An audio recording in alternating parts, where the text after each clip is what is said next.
Fala pessoal, tudo bem? Bom, hoje a gente vai falar então sobre treinamento de força para idosos, tá? Então vamos seguir com os temas da nossa disciplina na graduação. Para nortear a aula de hoje, eu trago para vocês os tópicos que serão abordados, tá? Então a gente vai iniciar falando sobre alguns conceitos sobre envelhecimento humano e suas respectivas classificações etárias, a expectativa de vida tanto no Brasil quanto internacional, ciclo associado ao processo de envelhecimento humano, ou seja, como ocorre isso e como esse ciclo ele é alimentado pelos fatores ambientais, declínio cognitivo no idoso, que é uma coisa que cada vez mais se descobre que a atividade física ela tem impacto importante na questão cognitiva e ela pode retardar esse processo ao longo do tempo, modificações fisiológicas e na composição corporal no idoso, fragilidade e risco de queda associado então ao envelhecimento neuromuscular nesses indivíduos. Vamos abordar sobre os temas de sarcopenia e dinapenia e as suas diferenças, assim como a gente vai falar sobre dinapenia e risco de hospitalização e mortalidade, sarcopenia e diminuição das fibras musculares, benefício das atividades físicas para essa população e alguns aspectos metodológicos relacionados ao treinamento de força para idosos, tá? E por fim, algumas recomendações dos principais posicionamentos internacionais e diretrizes que a gente tem sobre o tema relacionado ao treinamento de força. Então aqui temos, através da OMS, né, a classificação etária, né, que é considerado idoso, né, também conhecido como terceira idade, seria acima de 60 a 65 anos. Tá? O indivíduo de meia idade seria logo abaixo dos 60 anos, entre 45 a 59 anos. O indivíduo caracterizado como idoso de 60 a 74 anos e muito idoso de 75 a 90 anos. O termo idoso ele é definido então para indivíduos de igual ou mais 65 anos de idade, assim como aqueles indivíduos entre 50 e 64 anos que têm condições clinicamente significativas ou limitações físicas que afetam o movimento, condicionamento físico ou atividade física em si. Representa então um espectro diverso de idades e capacidades fisiológicas. Então a gente percebe que já o termo idoso ele já é bem amplo, né? Seguindo nessa lógica, a senescência ela é caracterizada então como uma homeostase, né, um equilíbrio mais vulnerável do indivíduo. Então ele é o estado em que a reserva funcional desse indivíduo ela está diminuída. É um fenômeno fisiológico identificado então pela idade cronológica, sinônimo de envelhecimento sadio, tá?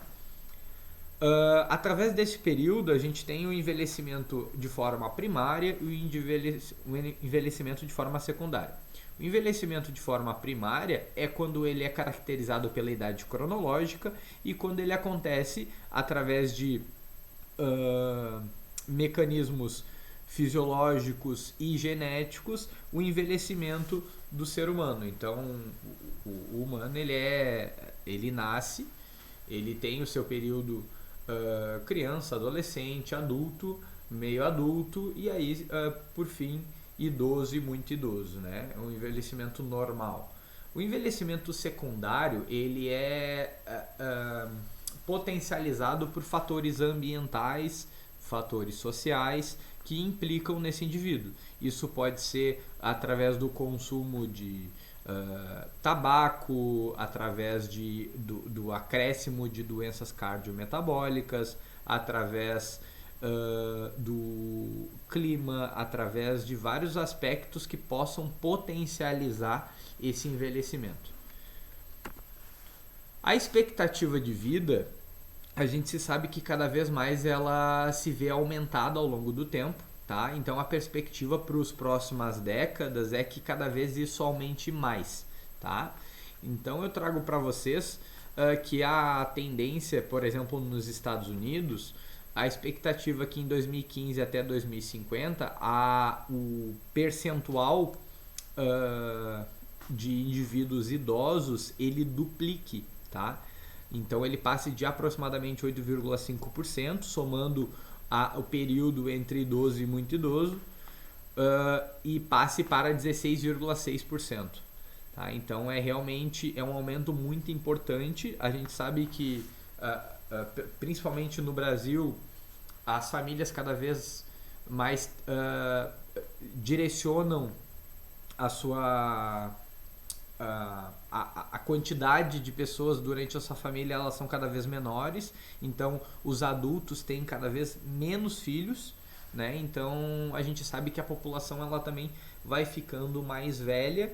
Isso é uma coisa que já é muito comum em principalmente países asiáticos, como por exemplo China e Japão, tá? Trago para vocês também um gráfico do IBGE sobre a razão de dependência do brasileiro, tá? Fazendo um acompanhamento de 2010, passando por esse acompanhamento atual de 2022 e indo até 2058, 2060 aproximadamente. Então essa perspectiva é que os indivíduos que são dependentes, e aí eu trago para vocês ali o que seria essa razão de dependência, seria então a divisão, né, entre o segmento etário da população, definido como economicamente dependente, e dividido então pelo segmento etário potencialmente produtivo. Tá? Então o que seria a classe economicamente dependente? Aqueles indivíduos que ainda não trabalham, não se sustentam, que seriam os jovens de 0 a 14 anos, e os indivíduos idosos aposentados que teriam 65 anos ou mais, tá? Então, unindo essas duas fases e fazendo a divisão com o segmento etário potencialmente produtivo, que seria o adulto, aproximadamente entre 15 anos acima até os 65 anos, a gente tem essa razão de dependência. E a gente percebe que em 2010 essa razão de dependência era de 10,7%. E a expectativa para 2060 é que seja 4 vezes mais aproximadamente essa razão de dependência. O que isso nos diz? Que cada vez mais terá mais idosos, principalmente, tá? E os jovens, a tendência é ter uma diminuição ao longo desse tempo, como eu havia comentado com vocês, mas somando as duas classes, essa razão de dependência ela se vê muito aumentada. Tá? E o que isso implica? Isso implica em mudanças econômicas para a população, tá? E isso nos mostra também a necessidade do idoso ele se tornar cada vez mais independente, mais ativo, mais funcional, tá? E potencialmente produtivo para a população em determinado espaço geográfico. Ok? Então a gente sabe que, como obviamente por questões de leis trabalhistas e necessidades educacionais, a gente não deve direcionar essa produção para as crianças e adolescentes, a gente pode otimizar isso através dos idosos e a gente tem isso benefícios para a população de uma forma geral e principalmente para esses indivíduos. Então ter uma faixa etária do idoso e muito idoso funcional é bom para todo mundo. Tá? Então a gente sabe que o envelhecimento ele está associado a diversos fatores e ele tem uma interação de fatores ambientais, fatores genéticos e fatores fisiológicos, tá? Mas a gente sabe que a inatividade física ela pode potencializar diversos aspectos que potencializam também o envelhecimento. Aí eu trago para vocês um gráfico visualmente, um ciclo, melhor dizendo, né, associado ao processo de envelhecimento da Sociedade Brasileira de Medicina do Esporte, contextualizando então que o envelhecimento ele aumentado ele promove maior inatividade física, isso promove maior diminuição da capacidade funcional dos indivíduos, gerando fragilidade musculoesquelética. Isso potencializa a perda do estilo de vida independente, né, que é essa razão de dependência que eu havia comentado com vocês. Essa menor independência desse indivíduo gera menor motivação, menor autoestima. Isso aumenta problemas relacionados à ansiedade e depressão, que também leva a um aumento da inatividade física desses indivíduos, promovendo então mais envelhecimento ainda. Então ele é um ciclo que ele se acompanha, né? Então isso vai sendo potencializado ao longo do tempo. E como é que a gente pode atenuar isso? Através da implementação de atividades físicas. Trago para vocês também não só em questão a questão física do indivíduo, mas na questão cognitiva, né? Então a gente sabe que com o processo de envelhecimento, né, ao longo do tempo, essas alterações orgânicas observadas no sistema nervoso, elas podem então contribuir para modificações funcionais do indivíduo que vão surgindo com esse processo de envelhecimento, o que pode comprometer então essas áreas cognitivas sem necessariamente afetar a capacidade funcional do indivíduo. Tá? Dentre essas alterações, há efeitos acumulativos sobre a função do sistema nervoso central, onde há um declínio, né, que seria esse declínio cognitivo, de quase 40% no número de axônios espinhais, né, e outros 10% na velocidade de condução nervosa desse idoso. Tá? E isso reflete no quê? Isso reflete em alterações do declínio cognitivo e, dentre elas, quais são as mais comuns? Declínio cognitivo leve, conhecido também como DCL, demência, doenças cerebrovasculares, depressão, transtorno de ansiedade, delírio, transtornos psicóticos e outros. Já a atividade física, ela pode intervir nesse declínio cognitivo como um papel protetor da atividade física regular. Então ela reduz nesse indivíduo o risco do comprometimento cognitivo e demência, que já são muito disseminados e reconhecidos na literatura, principalmente quando associado à melhora da qualidade de vida desse indivíduo. Aqui a gente tem então as modificações, né, no idoso, começando pelas modificações da composição corporal. Tá? A gente sabe que com o processo de envelhecimento humano, ao longo do tempo, a gente vai diminuindo muito alguns aspectos e aumentando outros em relação à composição corporal. O que a gente diminui então? A gente diminui principalmente massa muscular, tá? E ao longo do tempo a gente vai diminuindo em menor impacto, mas também diminuindo massa óssea. Isso leva a uma diminuição então do tamanho da fibra muscular, pensando no ponto de vista muscular, e uma menor resposta hipertrófica. E pensando no ponto de vista ósseo, leva uma diminuição da DMO, que é também conhecida como densidade mineral óssea, tá? E esse processo também ele é paralelo ao aumento do tecido adiposo com envelhecimento e também aumento da gordura visceral, que é intimamente relacionada com aumento, né, de riscos cardiometabólicos e potencializando a hipertensão, diabetes, infarto e outros. Tá? Todos esses aspectos eles refletem na taxa metabólica basal desse indivíduo. Tá? Então a gente tem aí inúmeras modificações da composição corporal no idoso, isso é perceptível, e quanto mais velho o indivíduo fica, mais evidente fica isso. E a gente pode também, com exercício, atenuar essas diminuições e atenuar esse aumento da gordura. Então, os efeitos de envelhecimento humano, do ponto de vista fisiológico e de saúde, a gente tem uma infinidade de modificações, tá? Então a gente tem aspectos voltados à parte cardiovascular, a parte cardiorrespiratória, as capacidades físicas, a composição corporal e a variáveis relacionadas ao treinamento também, tá? Então, por exemplo, a gente tem a frequência cardiorrespiratória de repouso, geralmente ela não se altera de forma importante comparado ao adulto, tá? A frequência máxima ela vai diminuindo ao longo do tempo, tá? O débito cardíaco máximo também vai diminuindo. A pressão arterial durante o repouso e também durante o exercício ela aumenta de forma importante no idoso. Volume máximo, VO2 máximo, tanto absoluto quanto relativo, ele diminui ao longo do tempo, e isso implica diretamente nessa diminuição da capacidade cardiorrespiratória do idoso. O volume residual ele aumenta, capacidade vital diminui, tempo de reação diminui, força muscular diminui, flexibilidade também diminui, e isso implica diretamente na diminuição da capacidade funcional desses indivíduos, né? Além disso, há uma diminuição, como a gente já havia comentado, de massa óssea, massa livre de gordura, que principalmente é massa muscular e massa óssea, aumento do percentual de gordura corporal, a tolerância à glicose ela também é diminuída e o tempo de recuperação para atividades do idoso ele também é maior quando comparado ao adulto.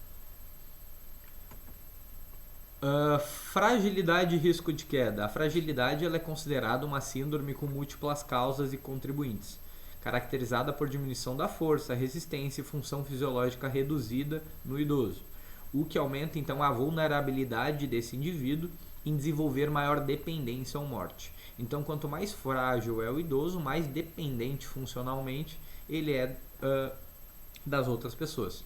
Isso é uma expressão considerada a mais problemática dentro do envelhecimento na população. Então, basicamente, a gente utiliza o treinamento para deixar esse indivíduo menos frágil. E isso a gente consegue, então, potencializar todos os parâmetros que ele precisa para se tornar ainda mais, se manter ainda mais independente, tá? E com um risco menor de morte, tá? Níveis reduzidos de capacidade funcional em idosos estão relacionados também a menor qualidade de vida, relacionados com a fragilidade, relacionados com a sarcopenia, que a gente vai abordar daqui a pouco, e podem aumentar o risco de quedas, fraturas e hospitalização nesses indivíduos. Intervenções de exercício, então, devem ser implementadas durante situações de desuso, como a hospitalização também, tá? O treinamento de força supervisionado e controlado, ele é considerado uma das principais intervenções eficazes no tratamento da fragilidade, que também pode ser considerado, então, né, uma síndrome. A gente tem, então, relacionado à fragilidade, relacionado à sarcopenia, à dinapenia, a gente tem, então, um ciclo, né, que é diretamente relacionado com a parte neuromuscular, que a gente tem uma redução de 4 aspectos de forma primária, e isso potencializa a risco de quedas, fraturas e prejuízo funcional para o idoso. Esses aspectos que têm total relação com esse aumento desse risco, seja de quedas, fraturas e na diminuição da funcionalidade desse indivíduo, são relacionados à força muscular, resistência muscular localizada, diminuição da potência e diminuição da densidade mineral óssea desses indivíduos. Então, isso, havendo essa redução, potencializa esse risco de quedas, fraturas, prejuízo funcional. Isso também gera menor qualidade de vida, maior dependência, maior risco de hospitalização e maior risco de morte.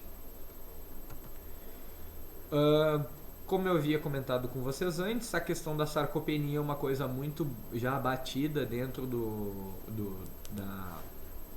da avaliação do idoso, né? Então sempre são parâmetros que a gente tem que estar atento, né? E a sarcopenia ela é de forma sintetizada. Sarco vem do grego relacionado ao músculo e penia de perda, então a perda do músculo, né? Ela está relacionada não só com a perda de massa muscular, mas também com a perda de força muscular. Tem vários fatores que possam intervir nesse processo sarcopênico, tá? Dentre eles são fatores nutricionais, hormonais, metabólicos e imunológicos. Isso então, essa diminuição de força muscular e massa muscular resulta então em diminuição das unidades motoras e fibras musculares, né, gerando uma atrofia muscular, tá?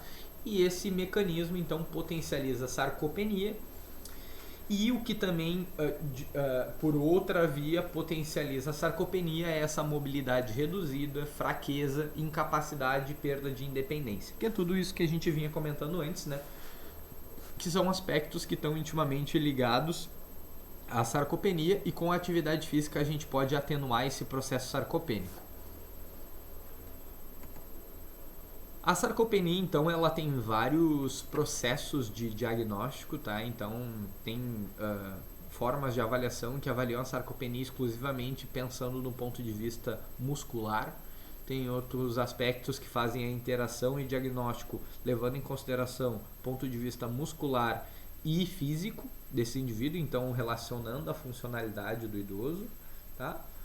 E tem o conceito mais, vamos dizer assim, amplo do que a gente tem hoje de sarcopenia, são relacionados a um declínio físico, cognitivo, funcional desse indivíduo de uma forma um pouco mais global, tá? E eu trago para vocês algumas imagens do estudo de Valenzuela, que basicamente faz essa sintetização da sarcopenia, e a sarcopenia a gente percebe que ela é uma parte do todo, né? Então a sarcopenia ela está dentro da fragilidade de uma forma geral.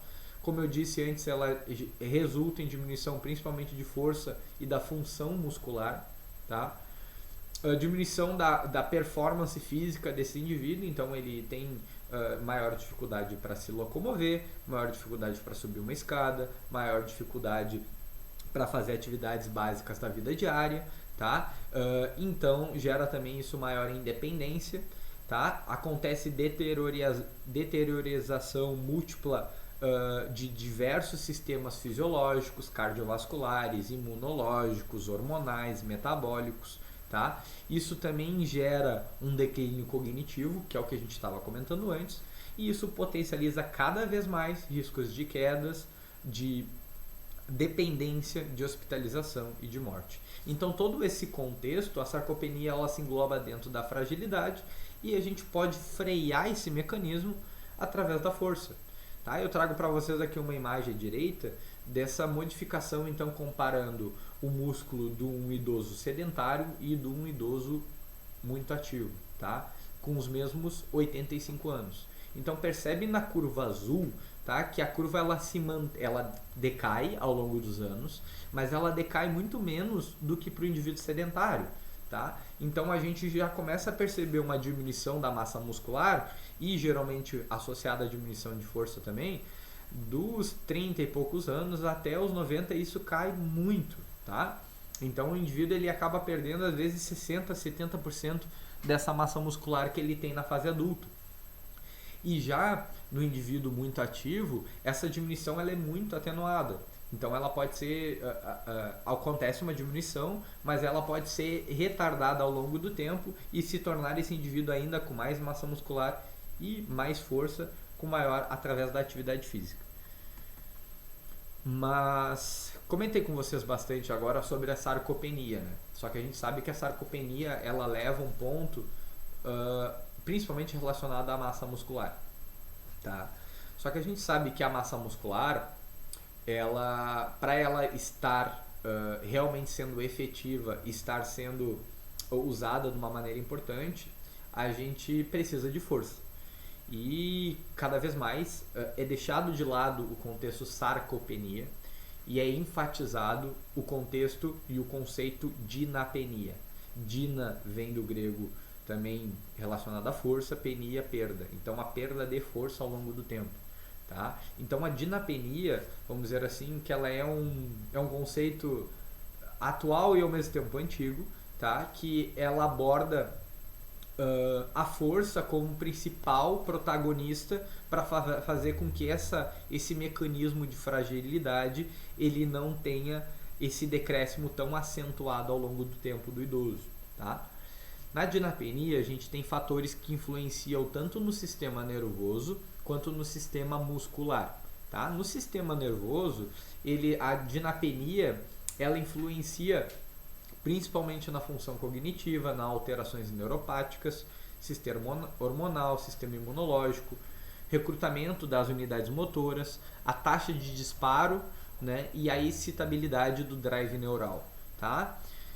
Isso pensando no ponto de vista neuromuscular, essa é a parte neuro, né? E a parte muscular seria voltado principalmente no que implica o sistema hormonal, imunológico, a sarcopenia, de fato, a ingesta proteica, que é diminuída no idoso, a inatividade física, que também é potencializada no idoso, qualidade contrátil desse músculo, né?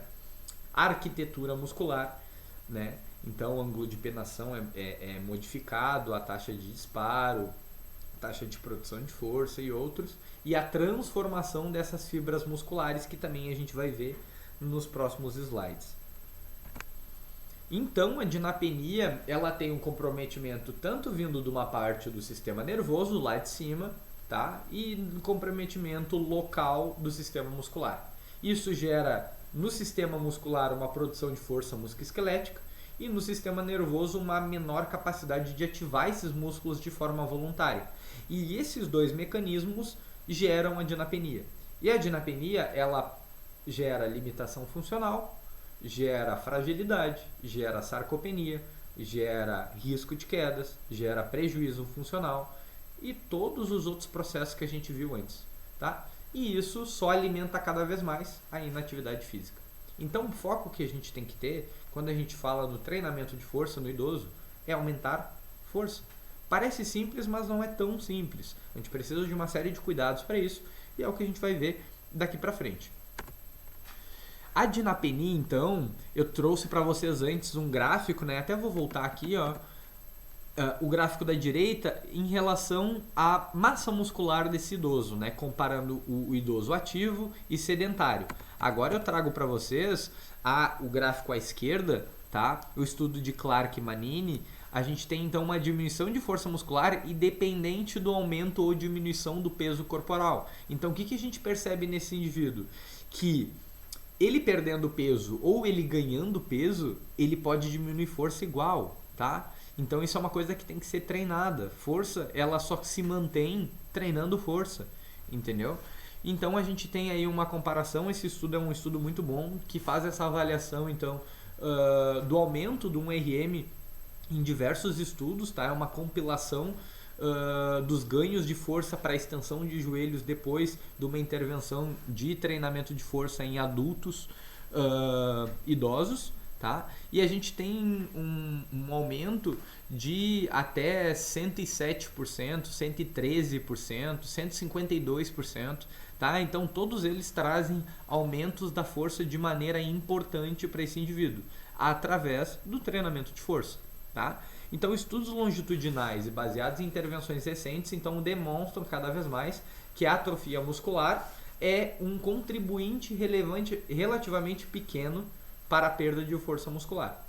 E a mudança nessa área de secção transversal do quadríceps explica apenas 6 a 8% a variabilidade da força muscular desse mesmo músculo entre os sujeitos. Então a gente, mais uma vez, o indivíduo ele pode permanecer com a mesma massa muscular, tá? Mas ele não treinado, ele pode diminuir a força de maneira abrupta num período curto de tempo, tá? Então, principalmente, pensa naquele indivíduo, naquele idoso que ficou hospitalizado, acamado durante um mês, tá? O quanto que esse indivíduo perdeu de massa muscular, mas ainda mais o quanto esse indivíduo perdeu de força muscular, tá? E aqui eu trago para vocês então justamente isso, um artigo de Guadalupe Grau, né, de 2015 e colaboradores, tá, que o objetivo então foi determinar o efeito dessa mensuração da força muscular, tá, através de um dinamômetro de preensão manual e também de um dinamômetro portátil, que é esse dinamômetro Lafayette que eu trago para vocês à direita, tá? Tanto para membros inferiores como para membros superiores na relação entre força, mortalidade, riscos de hospitalização em homens e mulheres idosas, tá?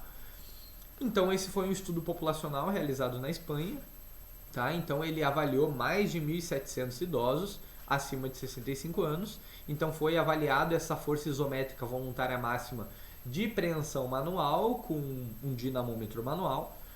E com esse aparelhinho foi avaliado a abdução de ombro, flexão de quadril e extensão de joelhos, tá? Então avaliado um movimento específico de ombro, de quadril e de joelho.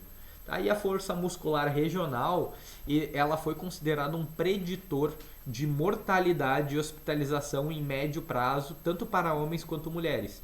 Então, ou seja, independente do local, para força manual, para força de ombros, força de quadril, força de joelho, ou melhor, força de membros superiores e inferiores, aqueles indivíduos que tiveram maior risco de mortalidade ou que de fato faleceram, eles tinham um nível de força muscular muito menor daqueles indivíduos que se permaneceram vivos ao longo do tempo.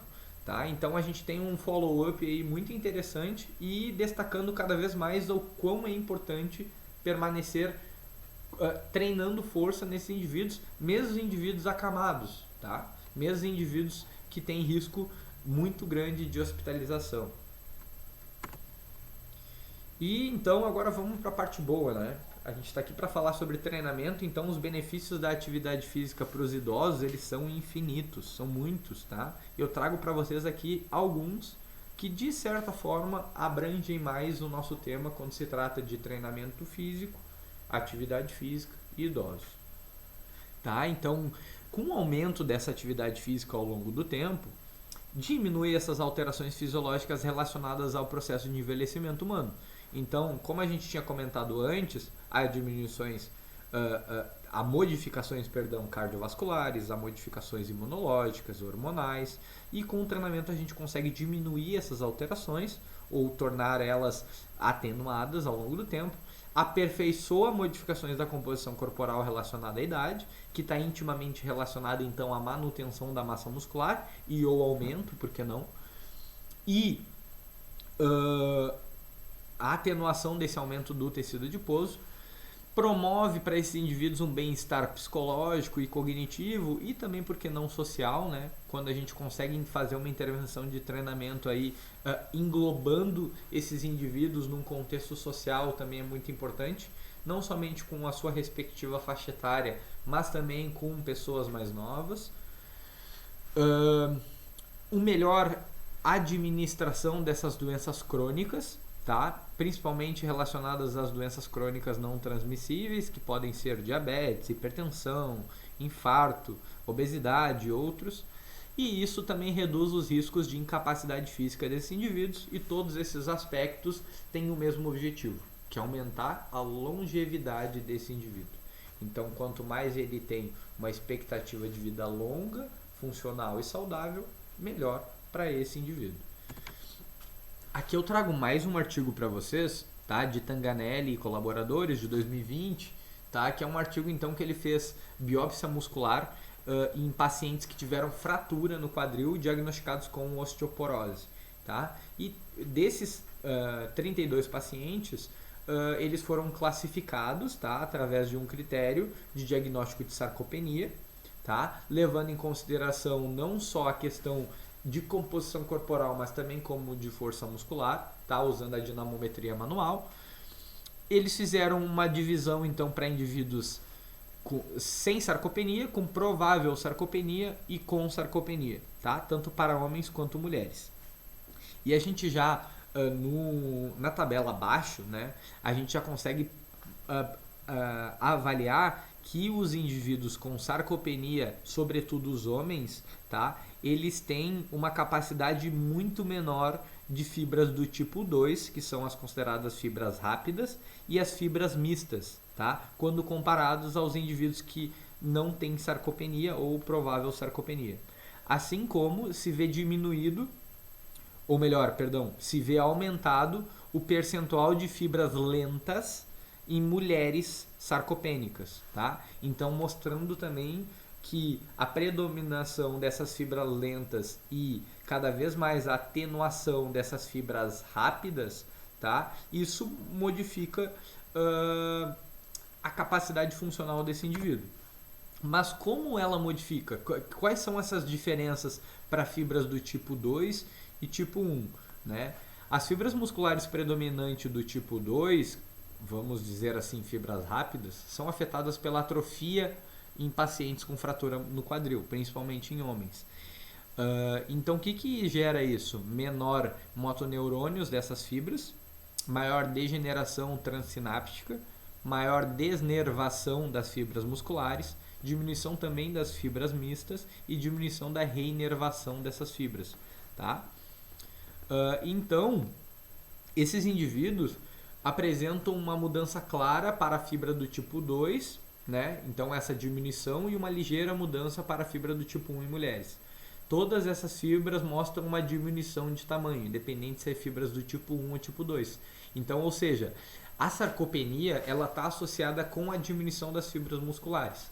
Só que apenas 1 a 3% dos tipos de fibras mistas foram encontradas em pacientes sarcopênicos, indicando então um estágio final em que a reinervação dessas fibras, ou seja, essa transição de fibra lenta para fibra rápida, ela já não é mais possível praticamente.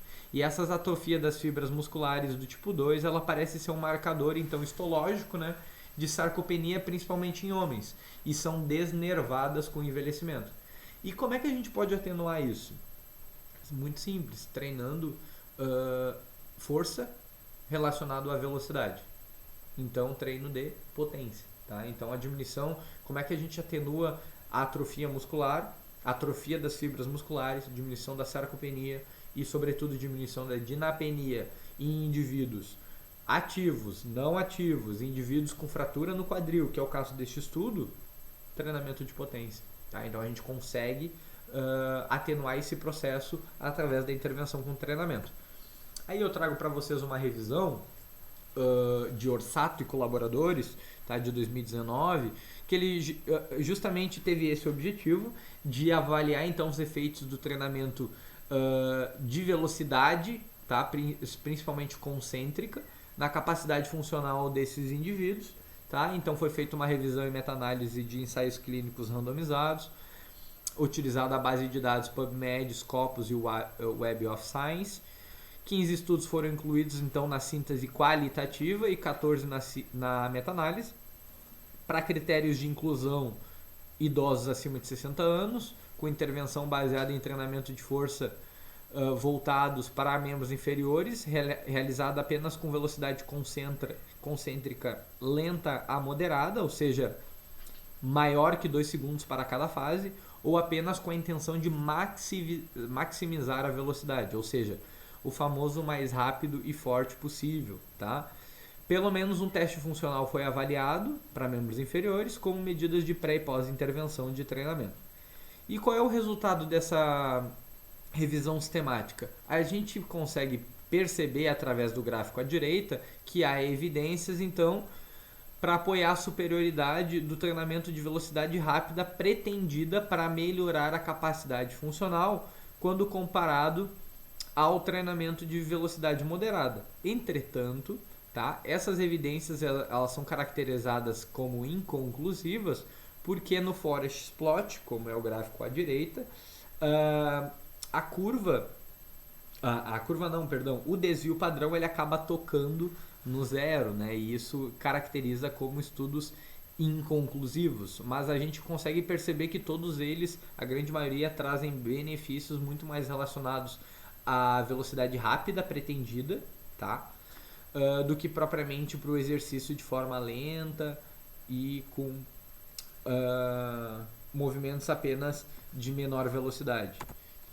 Tá? Então, do treinamento de potência idosos, a maioria das atividades da vida diária elas são caracterizadas por pequenas duração e significativa exigência muscular. Então, a ênfase nessas atividades são sempre mais relacionadas à força e potência.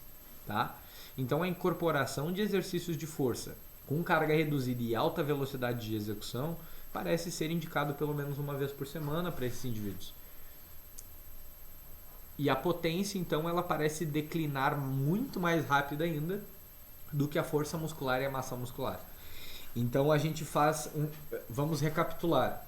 O indivíduo ele já vem diminuindo massa muscular, só que não de maneira tão importante quanto a força. Ele também, a gente já sabe que o indivíduo perde muita força ao longo do tempo. Mas, além disso, o que ele mais perde é potência. E isso, a potência... esse comando rápido, tá? Então esse estímulo rápido, ele pode prevenir ou diminuir a chance principalmente dos riscos de quedas, por exemplo, e do risco, por consequência do risco de fraturas. Por que isso? Porque esse indivíduo ele tem então essa diminuição importante da força, ele fica cada vez mais lento, cada vez mais limitado em questão à sua agilidade e à sua funcionalidade, e isso cada vez mais refletido pela essa diminuição de força e potência. Tá? E aí agora eu trago outros aspectos para vocês que não são vinculados somente ao treino de potência, mas relacionados ao baixo ou volume de treinamento. Né? A gente já entendeu, já consegue mostrar que treinamento de força é importante para o idoso. Tá? Mas o que é necessário para ele? Um volume mais alto de treino semanal, um volume mais baixo de treino, tá? E esse é um estudo do grupo nosso do GPTF, né? É estudo do RADAL, são 2 estudos, perdão, né? Também com colaboração do nosso professor Ronei, orientado pelo nosso professor Roney, perdão, apresenta então, né, a comparação entre baixo e alto volume de treino em mulheres idosas. Elas então promovem adaptações semelhantes na função neuromuscular. Eu convido a vocês para fazer essa leitura, tá? É um artigo muito didático, tá? Para a gente aprender realmente a necessidade da direcionamento da força, tá? E como a gente pode promover esse estímulo de força, não necessariamente com uma carga muito grande de treino, tá? Então, o que a gente apresenta aí? Um menor volume de treinamento, ele está associado a menor estresse articular, porque não tem tanta sobrecarga mecânica nesse indivíduo ao longo da semana, e também maior adesão ao programa de treinamento, né? Porque vamos, de uma forma racional, pensar, o que é mais fácil? O indivíduo ele ir para a academia treinar 30, 20 minutos, tá? E sair de lá e poder fazer as suas atividades diárias, ou o indivíduo treinar lá com um volume semanal muito grande, mais de 1 hora, e praticamente com uma frequência gigantesca, tá? Então essas coisas também têm que ser levadas em consideração, tá? Sobretudo para o idoso, porque o treino ele tem que ser parte essencial da sua rotina de vida, mas assim como nós adultos e a gente tem outras demandas durante o nosso dia a dia, a gente pode utilizar então volumes baixos de treinamento e também promove adaptações semelhantes na questão neuromuscular. Aqui tem outro estudo, tá? Aí não em relação a volume, mas em relação ao treinamento pliométrico em idosos, tá? Então, também foi feito um estudo, né, de Correia e colaboradores, também por orientação do nosso professor Roney, que o objetivo então foi avaliar e comparar essas adaptações neurais, morfológicas e funcionais em 58 idosos com idade média de 67 anos, tá? Então foi dividido em 3 grupos, tá? Então grupo de treinamento de força tradicional, grupo de treinamento de força de potência e grupo de treinamento pliométrico. Tá? E foi comparado esses 3 tipos de treino, tá? E as avaliações foram um RM de extensão de joelhos, espessura muscular do quadríceps femoral, um set muscular para extensão de joelhos, o CMJ, né, o salto contra movimento, e o teste de sentar e levantar em 30 segundos. E o que a gente tem como resultado? Que o treinamento pliométrico ele também pode ser adequado para o desenvolvimento de adaptações neuromusculares e, sobretudo, na performance funcional desses indivíduos. Tá? Eu trago para vocês a figura direita quais eram os tipos de exercícios que eram realizados. A gente tem ali uma ilustração do indivíduo fazendo deslocamento sobre um step. Tá? Então a gente às vezes pensa, pliometria, saltar sucessivamente com carga. Não, pessoal, idosos, tu consegue trabalhar essa velocidade de reação, tá? Esses exercícios denominados como reativos, né? Com pequenas dimensões, tá? Movimentos de deslocamento lateral, movimentos de fazer o movimento de saltar sobre um caixote pequeno, tá? Esses movimentos alternados entre membros direito e esquerdo, tá? Em direções opostas, tudo isso a gente consegue tratar como um treino pliométrico, ok? Então a gente, o que fica de adaptações, aplicações práticas, né? Desse compilado de informações que eu passei para vocês hoje. Se for necessário eleger o melhor tipo de treino para implementar as atividades funcionais diárias do idoso, o treinamento de força ele precisa ser privilegiado, priorizado, tá? Por quê? Porque isso é o que vai dar mais funcionalidade e autonomia para ele, ok? Uma série de cada exercício poliarticular deve ser prescrita no período inicial de treino, principalmente nos primeiros 3 meses, para mulheres idosas destreinadas, e as respostas neuromusculares parecem ser semelhantes em volumes baixos e altos de treinamento. Outros componentes de aptidão física são necessários e devem ser complementados nesse período inicial de treinamento. Ou seja, a gente aqui está falando sobre força, tá? Mas esse indivíduo ele precisa também ter os componentes de aptidão cardiorrespiratória, precisam ter componentes relacionados à agilidade, a equilíbrio, tá? A flexibilidade. Então, todos de preferência, um treinamento com multicomponente, ele deve ser implementado.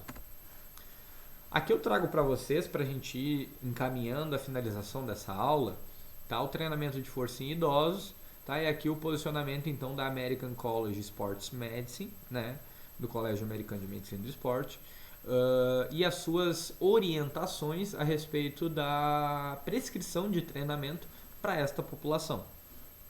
E a gente tem então a progressão das cargas, ela deve ser de forma lenta e gradual, né? Então ele não tem uma responsividade em relação à progressão de carga como um indivíduo adulto, tá? Então isso deve ser considerado. 4 a 6 exercícios para os grandes grupos musculares e 3 a 5 exercícios para os grupos musculares pequenos parecem ser o ideal e já trazer benefícios importantes. A utilização de exercícios em equipamentos na fase inicial e conforme a sua progressão e a sua melhor aptidão ao longo do tempo, e inserindo, quando aplicável, quando possível, a progressão para pesos livres, que ele tenha maior domínio em relação à sua capacidade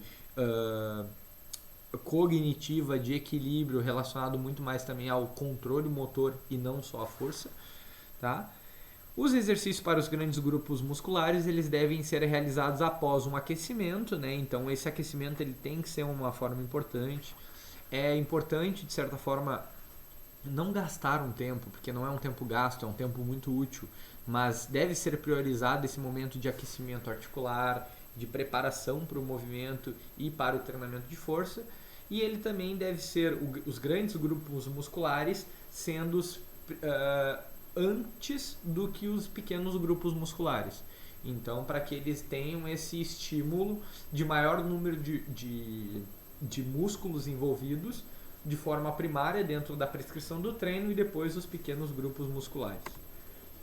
Além disso, uma forma de otimizar esse treinamento é que eles podem ser alternados então entre membros superiores e inferiores e também entre músculos antagonistas.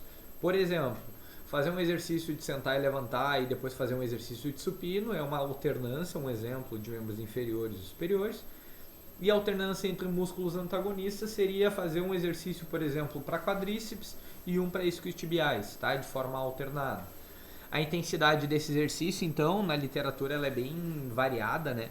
Então, cada posicionamento ele destaca ali um mínimo e um máximo, tá? Eu trago para vocês um escopo um pouco maior, né? De 50% a 85% de um RM, né? A velocidade de movimento ela deve ser, atentem bem, lenta ou rápida, tá? Então, dependendo do objetivo e da cada fase do programa de treinamento. Então, é essa história que o idoso ele só pode fazer exercícios de forma lenta, controlada, com pouca carga. Isso não acontece dessa forma, tá? Então, priorizem isso conforme possível, conforme o objetivo da prescrição do treino, a implementação desses exercícios rápidos, de uma forma geral. Inicialmente, uma série por exercício é recomendada ao longo do programa de treino. Esse número pode chegar a 3 séries, ok? Aqui eu trago para vocês um outro posicionamento da National Strength and Conditioning Association, tá? Que basicamente é o posicionamento aí que rege o treinamento de força para diversas populações. E aqui tem então uma diretriz voltada para idosos, que tem a contribuição de vários professores nossos da URGS, tá? Então, séries de 1 a 3 séries por exercício para cada grupo muscular, iniciando com uma série e depois, e também para adultos com fragilidade, progredindo conforme a demanda. Repetições de 8 a 12 ou de 10 a 15, né, executando então de 6 a 12 repetições quando tem a variação de força muscular para idosos saudáveis, e maior número de repetições e com uma resistência, né, uma carga relativamente inferior para iniciantes, tá?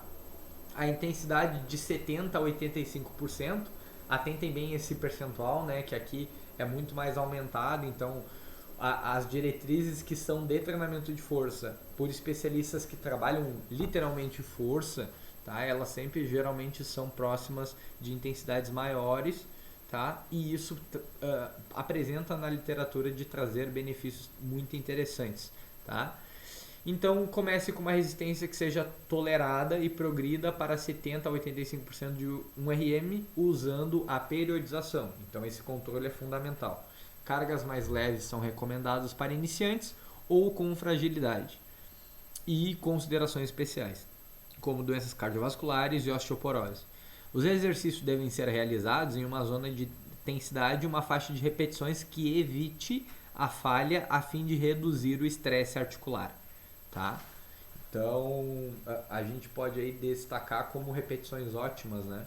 Então, o indivíduo ele não vai até a falha, sobretudo a falha concêntrica nesse perfil de exercício.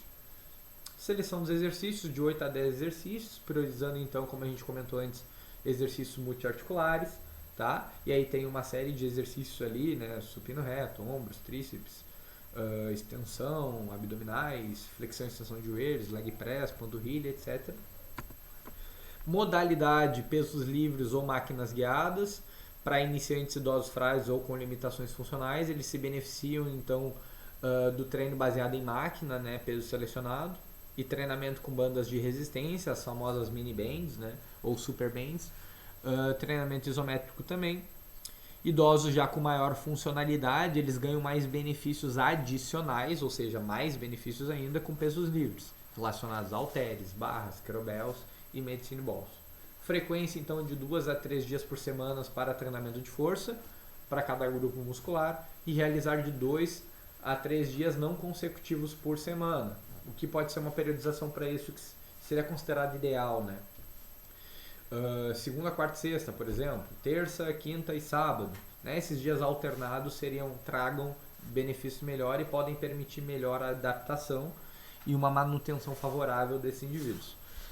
Já para o treinamento de potência e explosão, que a gente também tem diretriz para isso, né? 40 a 60% de 1RM, treinamento de potência e explosão então com essa carga, incluindo exercícios de potências ou explosivos, onde movimentos de alta velocidade são realizados durante a fase concêntrica e intensidades moderadas, para promover potência, aumento e força muscular e otimização de tarefas funcionais, que é o que a gente vinha comentando antes. E também exercícios funcionais, eles são extremamente importantes, né? Exercícios que são semelhantes a atividades da vida diária do idoso. Isso pode ser modificado de idoso para idoso, né? Tem idoso que tem atividades relacionadas a movimentos acima da cabeça, a movimentos acocados, a movimentos de deslocamento, a movimentos com carga, a movimentos sem carga. Isso é modificável conforme a funcionalidade desse idoso. Então, idosos saudáveis e com alta capacidade funcional se beneficiam da inclusão de movimentos multiarticulares complexos e dinâmicos com base de sustentação ou variações da posição corporal. Para finalizar, então, algumas considerações que são importantes. Pode ser necessária uma abordagem conservadora para idosos com baixo nível de condicionamento físico, tá? Isso é importante, então, o famoso pezinho no chão, né? Tranquilo na hora de prescrição desse treinamento. Nesses estágios iniciais de prescrição, atividades para fortalecimento, resistência muscular localizada, elas podem sim preceder a atividade de treinamento aeróbico em indivíduos muito frágeis. Por exemplo, indivíduos com sarcopenia ou com algum marcador de fragilidade precisam aumentar a força muscular antes do que sejam fisiologicamente capazes de participar do treinamento aeróbico. Vou dar um exemplo. Às vezes a gente predomina a parte aeróbica, né? Aí bota o indivíduo lá para fazer 20 minutos. Só que às vezes isso é muito para ele. E ele não consegue depois dar continuidade na parte de força. Então a gente pode muito bem começar invertendo esse processo, começando na parte de treinamento de força e ao longo do tempo inserindo atividades de treinamento aeróbico ao longo do tempo, conforme ele vai havendo maior fortalecimento, tá? Caso o indivíduo ele não consiga atingir o volume recomendado de treino, conforme as diretrizes e conforme o planejado, os idosos eles precisam realizar atividades físicas possíveis. Então, o objetivo é que ele evite o sedentarismo. Então, se ele faz 1, 2 vezes na semana, já vai trazer ótimos benefícios, tá? Se ele faz 30, 20 minutos, a mesma coisa. Indivíduos com incapacidade cognitiva, tá? Podem participar sempre de atividade física, mas eles podem precisar de repente de uma assistência personalizada, muito mais direcionada, tá? E também a parte de motivação, né? Estratégias comportamentais, como a questão do apoio social,